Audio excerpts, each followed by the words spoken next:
Did you know that the birth of 1989 was the same night this happened?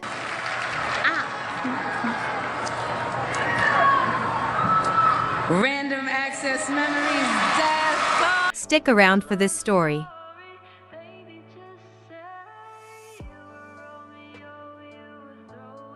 We all know that 1989 is the album with which Taylor made her debut to the pop genre. Many say it's her best album to date. Although that's up to each one's taste, the truth is that 1989 was her most commercial album at that moment, and there's not much to argue about it. But if Taylor had won the Grammy for Album of the Year in 2014, maybe the album 1989 would not be as we know it today. It was Grammy night in 2014. Personally, all of us Swifties thought that night Taylor would take home all the Grammys. Plus, she was going to perform All Too Well, a song that at the time was not a single, but all the fans united to ask her to please sing it, and she did.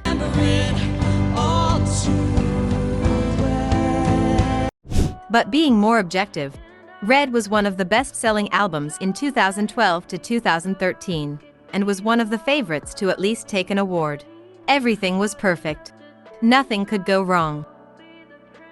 Except that Taylor was losing category after category as the ceremony progressed. Even at some point she knew she was going to lose some categories, as Red was technically a country or country pop album, but with very pop and bubblegum pop songs like We Are Never Ever Getting Back Together, 22, I Knew You Were Trouble, etc. It could be said that Red was not sonically cohesive. I need to fix the problem, which was that I have not been making sonically cohesive albums. In fact, Taylor knew that Red, although labeled as country, had multiple personalities. With Red, she embraced the pop melodies that came to her, rather than rejecting them. It was on this album that she wanted to work with Max Martin for the first time, the star producer who has created hits for Britney Spears and Katy Perry, although the label only allowed her 2 songs with this pop music producer. But still, this didn't matter much for the big category. Album of the Year. But when the most important moment of the night came, the presenter stretched the letter R too long. Random access memories. We all had the same reaction as Taylor at that moment. And what does this have to do with 1989? Well, a lot. All too Taylor told the story in a Grammy listening session that she didn't even enjoy the after party that night. She went home and cried. Now, dear. She also bought a burger at In-N-Out and ate a lot. But that night, she made several important decisions. All too pinks. That night, she got up at 4 a.m. and decided that she would make a new album. She decided that the album was going to be called 1989 and it was going to be all pop.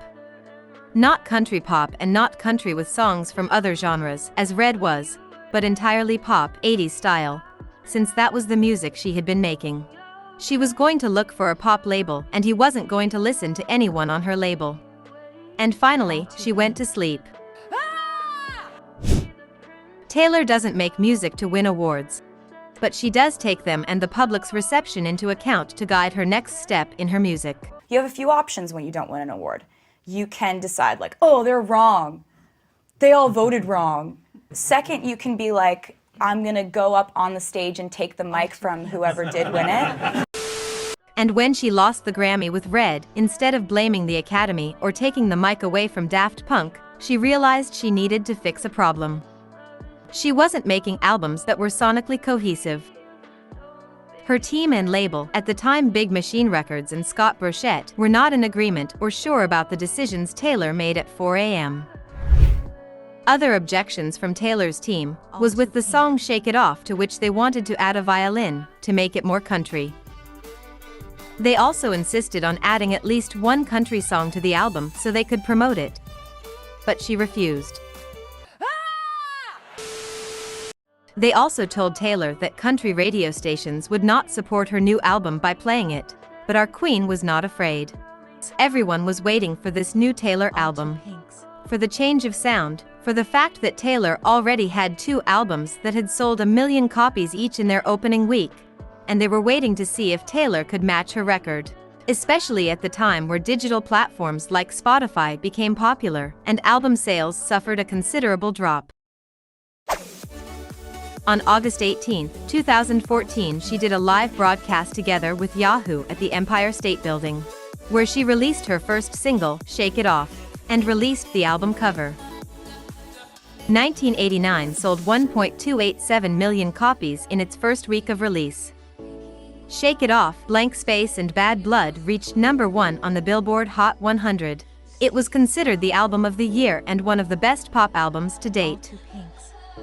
If I mention the records, awards, and cultural impact 1989 has had to date, I would need to make another video.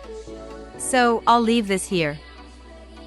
1989 made Taylor the first woman to have 3 albums that managed to sell over 1 million copies up to that point, a record she would later break. And at the 2016 Grammys, 1989 won Best Pop Vocal Album and Best Music Video for Bad Blood and Album of the Year. And Taylor became the first female artist in history to win Album of the Year twice. And as the first woman to win Album of the Year at the Grammys twice, I want to say to all the... Currently, Taylor is the first female artist in history to win Album of the Year 3 times. And in this 2023, the album Red finally got a Grammy. But that's another story. Did you know the story of the 1989 album? Comment your favorite song. Remember, if you like these stories and want to know more, like this video and subscribe for more content. If you are a new Swiftie, you will love this section of the channel. We will tell you stories about Taylor that every Swiftie should know. And if you are an old Swiftie, stick around and let's remember some good times. Bye.